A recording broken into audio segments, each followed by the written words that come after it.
نبی کریم صلی اللہ علیہ وسلم سے رشتہ توڑ بیٹھے ہیں، آج ہمیں در در کی ٹھوکریں کھانے پڑتی ہیں۔ کیوں؟ اس کی اصل اور بنیادی وجہ ہے کہ اللہ کے احکام کو بھول بیٹھے، نبی کے فرمودات کو چھوڑ بیٹھے ہیں۔ ہم دنیا میں بھی تو رسوا ہو رہے ہیں، یورپ کی تہذیب و تمدن کو اپنا لیا، اپنے اندر سے اللہ کے نبی کے طریقوں کو ہٹا دیا، ہاتھ پاؤں اور نظروں کا غلط استعمال کرنے لگا۔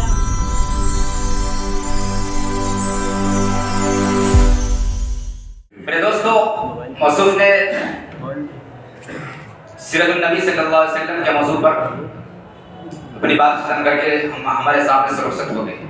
ایک شعر پڑھتا ہوں، اس کے بعد میں اگلے مقرر تک پہنچ جاؤں گا کہ وہ ملک سے افضل ہے، انبیاء سے اعلیٰ ہے، کہ وہ ملک سے افضل ہے، انبیاء سے اعلیٰ ہے، رب کے بعد ہی سب سے بڑھ کر کالی کملی والا ہے۔ یوں تو حلیمہ نے ان کی پرورش کی ہے، ارے سچ تو یہ ہے کہ حلیمہ کو مصطفیٰ نے پالا ہے۔ ارے غار ثور میں دیکھا آپ کو مشرکین مکہ نے، آپ کی حفاظت کے لیے مکریوں کا جالا ہے۔ میرے دوستو، اب آئیے میں دوسرے مقرر تک پہنچ رہا ہوں۔ ہمارے رفیق فی درس محترم آفریدی کلکتوی ہے، اس شعر سے میں استقبال کر رہا ہوں کہ دشمن امن و امان کنگال ہونا چاہیے، کہ دشمن امن و امان کنگال ہونا چاہیے، پورے ملک ہندوستان کو کنگال ہونا چاہیے۔ میرے دوستو، ڈائس پر آفریدی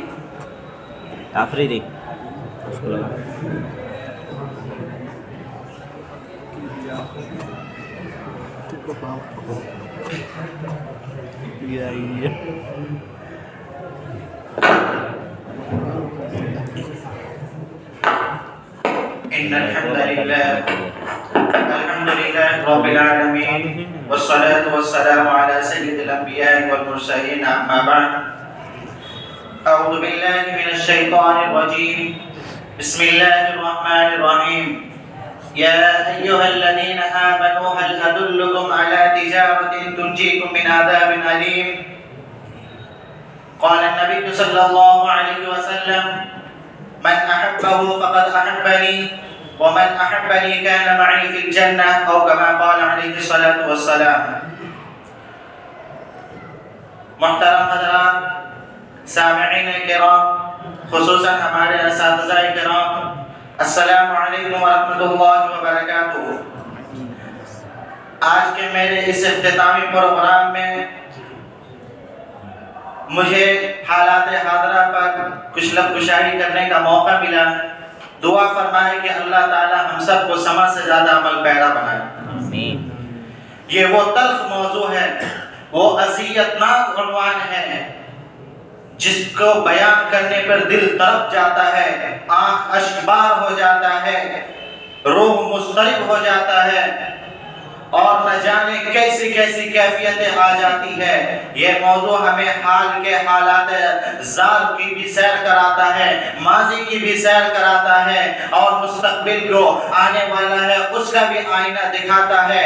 جب حالات حاضرہ پر اور مسلمان کی حالت و کیفیت کی بات آتی ہے تو فطری طور پر ہم مسلمانوں کے دماغوں اور دماغوں کے اندر یہ بات آ جاتی ہے، اور ماضی کی تمام چیزیں وہ یاد آنے لگتی ہے، اور وہ سب کے سامنے آ جاتا ہے جسے ہم نے کھو دیا، گوا دیا، گوا دی ہم نے جو اسلاف سے میراث پائی تھی، گوا دی ہم نے جو اسلاف سے میراث پائی تھی۔ سوریا نے زمین پر آسمان سے ہمیں کو دے مارا۔ میرے بھائیوں، اللہ رب العزت فرماتا ہے کہ اگر تم کامیاب ہونا چاہتے ہو، اگر تم بلندی چاہتے ہو، اگر تم چاہتے ہو کہ تمہیں سرفرازی ملے، اگر تم چاہتے ہیں کہ تم کو کامیابی ملے، تو اللہ فرماتا ہے: یا ایھا الذین آمنوا هل ادلکم علی تجارۃ تنجیکم من عذاب الیم؟ اے میرے بندو، اے میرے بندو، سنو، ہم تم کو ایک ایسی تجارت بتاتے ہیں جو تمہیں دنیا میں بھی کامیاب کرے گی، اور آخرت میں بھی کوئی کامیاب کرنے سے کسی کا مائل کا لال نہیں روک سکتا۔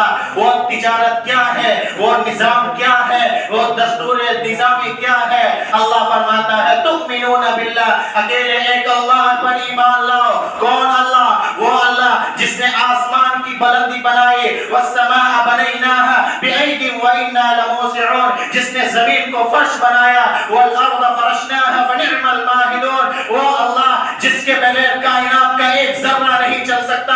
کون اللہ؟ وہ اللہ